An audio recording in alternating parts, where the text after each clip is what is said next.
GT എഡ്യൂക്കേഷന്റെ മറ്റു വീഡിയോയിലേക്ക് സ്വാഗതം. ഇന്ന് നമ്മൾ ഡിസ്കസ് ചെയ്യാൻ പോകുന്ന എല്ലാ ആൾക്കാർക്കും സംശയമുള്ള ഒരു ഇതാണ് ഈ ഫ്രാക്ഷൻസ് എങ്ങനെയാണ് ആഡ് ചെയ്യുക, അല്ലെങ്കിൽ റേഷണൽ നമ്പേഴ്സ് എങ്ങനെയാണ് ആഡ് ചെയ്യുക. അപ്പൊ റേഷണൽ നമ്പർ എന്ന് പറയുന്നത് any number which has numerator and denominator which is P/Q ഫോമിനെയാണ് നമ്മൾ റേഷണൽ നമ്പർ എന്ന് പറയുന്നത്. സ്റ്റേറ്റിനും CBSEക്കും ICSEക്കും ഒക്കെ ആവശ്യം വരുന്നതാണ്. അപ്പൊ ശ്രദ്ധിക്കുക, 1/2 + 1/2 ഇത് ആഡ് ചെയ്യാനായിട്ട് നോക്കുക. ഇതിന്റെ ന്യൂമറേറ്റർ 1, ഡിനോമിനേറ്റർ 2.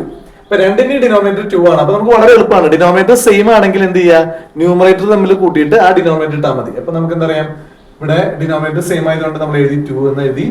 1 + 1 2, 2/2. അപ്പൊ 2/2 എന്ന് പറയുന്നത് എത്രയാണ്? 1 ആണ്. Okay, right.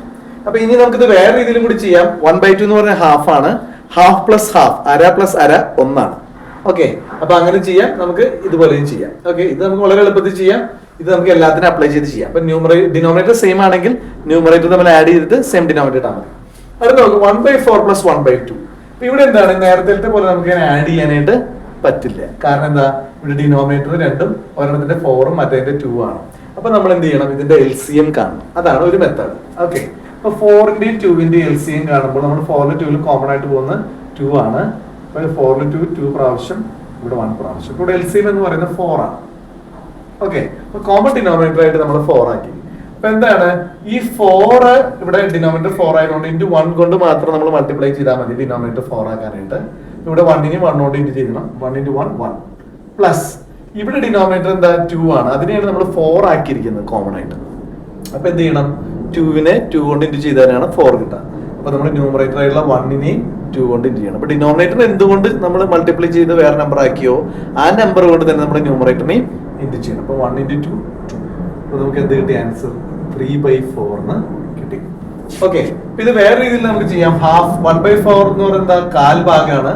1/2 എന്ന് പറഞ്ഞ അരയാണ്. കാൽ പ്ലസ് അര മുക്കാൽ. അപ്പൊ നമുക്ക് 3/4 എന്നുള്ള രീതിയിൽ കിട്ടി. ഓക്കെ, ഇനി ഇത് CBSEയിലും ICSEയിലും ഒക്കെ ഈ മെത്തേഡ് തന്നെയാണ്, പഴയ മെത്തേഡാണ് ഉപയോഗിക്കുന്നത്. ഇനി സ്റ്റേറ്റില്, നമ്മുടെ കേരള സ്റ്റേറ്റിൽ പഠിക്കുന്ന കുട്ടികള് ഉപയോഗിക്കുന്ന ഒരു മെത്തേഡ് എന്ന് പറയുന്നത് വലിയ വ്യത്യാസമൊന്നുമില്ല. അതും കൂടി ഞാനൊന്ന് കാണിച്ചു തരാം. ഈ ഡിനോമിനേറ്ററിന് അവരെന്താ ചെയ്യുന്നത്, 4 × 2 എന്ന് എഴുതുന്നു ഡിനോമിനേറ്ററിന്. കാരണം 4 × 2 ഉണ്ട്, രണ്ടിനും മൾട്ടിപ്ലൈ ചെയ്ത് 4 × 2 എന്ന് കോമൺ ഡിനോമിനേറ്റർ ആക്കുന്നു LCM കാണുന്നതിന് പകരം. അപ്പൊ ഇവിടെ എന്താണ്, ഇവിടെ നമ്മൾ 4നെ നമ്മൾ 8 ആക്കി ഡിനോമിനേറ്റർ. അപ്പോൾ 2 കൊണ്ടാണ് ഇൻറ്റു ചെയ്തത്. അപ്പൊ ഇവിടെ എന്ത് ചെയ്യണം, 1നെ 2 കൊണ്ട് ഇൻറ്റു ചെയ്യണം. അപ്പൊ 2 വരും. പ്ലസ് ഇവിടെ നമ്മൾ ഡിനോമിനേറ്റർ 8 ആക്കി. അപ്പൊ ഇവിടെ 2നെ 4 കൊണ്ട് ഇൻറ്റു ചെയ്തപ്പോഴാണ് 8 ആയത്. അപ്പൊ 1നെയും നമ്മൾ 4 കൊണ്ട് ഇൻറ്റു ചെയ്യണം. അപ്പൊ എന്ത് വരും, 2 + 4 6/8 എന്ന് വരും. 6/8. അപ്പൊ നമുക്കൊരു സംശയം തോന്നും, ഇതെങ്ങനെയാണ്, ഇത് രണ്ടും വ്യത്യാസമാണല്ലോ തോന്നും. പക്ഷെ ഇത് രണ്ടും സെയിം തന്നെയാണ്. കാരണം ഇതിൽ 2ൽ 2 പോകും. 6ൽ 2 പോകുമ്പോൾ എത്ര വരും, 3 വരും. 8ൽ 2 പോകുമ്പോൾ 4 വരും. അപ്പൊ 6/8 = 3/4 തന്നെയാണ്. ഓക്കെ, അപ്പൊ അങ്ങനെയാണ് സ്റ്റേറ്റിലെ കുട്ടികൾ ചെയ്യുന്നത്. സ്റ്റേറ്റുകാർക്ക് കൺഫ്യൂഷൻ ഇല്ലാതിരിക്കാനാണ് ഈ മെത്തേഡ് പറഞ്ഞത്. നിങ്ങൾ ഏത് മെത്തേഡാണ് പഠിച്ചത് അത് വെച്ച് ഏത് മെത്തേഡ് ചെയ്താലും ആൻസർ സെയിം ആയിരിക്കും. ഇനി അടുത്ത നമുക്ക് നോക്കാം, 3/8 + 2/4 + 1/2. ഇവിടെ നോക്കുക, ഇവിടെ 3 എണ്ണം വന്നു. ഇതെന്ന് വെച്ചാൽ നമുക്ക് പ്രശ്നമൊന്നുമില്ല. അപ്പൊ നമ്മൾ 8, 4, 2ന്റെ കോമൺ LCM എടുക്കുക. 8, 4, 2 എന്ന് എഴുതാം. 2 കൊണ്ട് ഡിവൈഡ് ചെയ്യുമ്പോൾ 4, 2, 1. അപ്പൊ നമുക്കിവിടെ LCM എന്ത് കിട്ടും? പിന്നെ നമുക്കിവിടെ വീണ്ടും 2 കൊണ്ട് ചെയ്യണമെങ്കിൽ 2 നമ്പറിനെ മാത്രമേ ചെയ്യാൻ പറ്റുള്ളൂ, 1 ചെയ്യാൻ പറ്റും. അപ്പൊ നമുക്ക് അങ്ങനെ ചെയ്യേണ്ട കാര്യം, നമുക്ക് മൾട്ടിപ്ലൈ ചെയ്ത് എഴുതിയാൽ മതി. അപ്പൊ ഇവിടെ 2 × 4 8, 8 × 2 16. അവിടെ LCM 16 വരും. നമ്മൾ 16 LCM ആക്കി, അതായത് 16 ഡിനോമിനേറ്റർ ആയിട്ട് എഴുതി. അപ്പൊ ഇവിടെ 8 എന്ന് പറയുന്ന ഡിനോമിനേറ്റർ ആണ് 16 ആയത്. അപ്പൊ നമ്മൾ 2 കൊണ്ട് ഇൻറ്റു ചെയ്യുമ്പോഴാണ് ആവുന്നത്. അപ്പൊ ഇവിടെ 3നെ 2 കൊണ്ട് ചെയ്യണം. അപ്പൊ 6 പ്ലസ് ഇവിടെ ഡിനോമിനേറ്റർ 16 ആണ്. അപ്പൊ എന്താ, കോമൺ ആക്കിയിട്ട് നമ്മൾ 16 ആക്കി LCM എടുത്തിട്ട്. ഇവിടെ 4നെ നമ്മൾ എന്ത് ചെയ്തപ്പോഴാണ് 16 ആയത്, 4 കൊണ്ട് ഇൻറ്റു ചെയ്തപ്പോഴാണ് ആയത്. അപ്പൊ നമ്മൾ എന്ത് ചെയ്യണം, 2നെ 4 കൊണ്ട് ഇൻറ്റു ചെയ്യണം. അപ്പൊ 8 പ്ലസ് ഇവിടെയും നമ്മൾ 16 ആണ് ഡിനോമിനേറ്റർ ആക്കിയത്. ഇവിടെ 2നെ എത്ര കൊണ്ട് ഇൻറ്റു ചെയ്തപ്പോഴാണ് 16 ആയത്, 8 കൊണ്ട് ഇൻറ്റു ചെയ്തപ്പോഴാണ്. 1 × 8 8.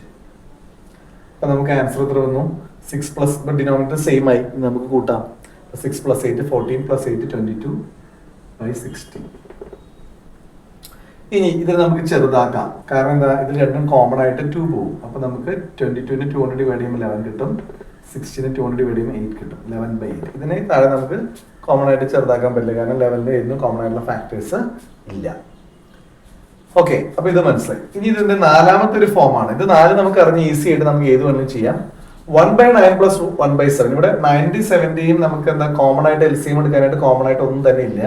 അപ്പൊ എന്താ 9 into 7 63. ഇവിടെ ഡിനോമിനേറ്റർ 9 into 7 ആയിട്ട് എഴുതി. ഇവിടെ എന്താണ് ഈ 9നെയാണ് നമ്മൾ 63 ആക്കിയത്. 9 63 ആക്കാൻ 7 കൊണ്ട് ഇൻറ്റു ചെയ്തു. ന്യൂമറേറ്ററിൽ 1 നമ്മൾ 7 കൊണ്ട് ഇൻറ്റു ചെയ്യണം. 1 into 7 7 പ്ലസ് ഇവിടെ 7 നമ്മൾ 63 ആക്കാൻ 9 കൊണ്ടാണ് ഇൻറ്റു ചെയ്ത് 1 9 കൊണ്ട് ഇൻറ്റു ചെയ്തു. അപ്പൊ നമുക്ക് എന്ത് വരും 16/7 + 9 16. അത് 16/63. ഓക്കെ, ഇതായിരിക്കും ആൻസർ വരിക. നിങ്ങൾക്ക് എല്ലാവർക്കും മനസ്സിലായെന്ന് വിചാരിക്കുന്നു. എന്തെങ്കിലും ഡൗട്ട്സ് ഉണ്ടെങ്കിൽ നിങ്ങൾ കമന്റ് ബോക്സിൽ ഇടുക. ഇതെല്ലാവരും നിങ്ങൾ അറിഞ്ഞിരിക്കണം. ഇന്നിപ്പോൾ ഭൂരിഭാഗം കുട്ടികൾക്കും 10th-ലും 11th-ലും 12th-ലൊക്കെ പഠിക്കുന്ന കുട്ടികൾക്ക് ഡൗട്ടുള്ള ഒരു ഭാഗമാണിത് ആയിട്ടാണ് എനിക്ക് മനസ്സിലാവുന്നത്.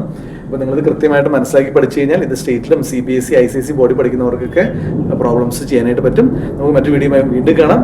അതുവരേക്കും റിൻസ് തോമസ് സൈനിങ് ഔട്ട്. അപ്പോൾ അതിന് മുമ്പ് ഒരു കാര്യം, നിങ്ങൾ ചാനൽ സബ്സ്ക്രൈബ് ചെയ്തില്ലെങ്കിൽ തീർച്ചയായിട്ടും സബ്സ്ക്രൈബ് ചെയ്യുക, കമന്റ് ചെയ്യുക, ഷെയർ ചെയ്യുക.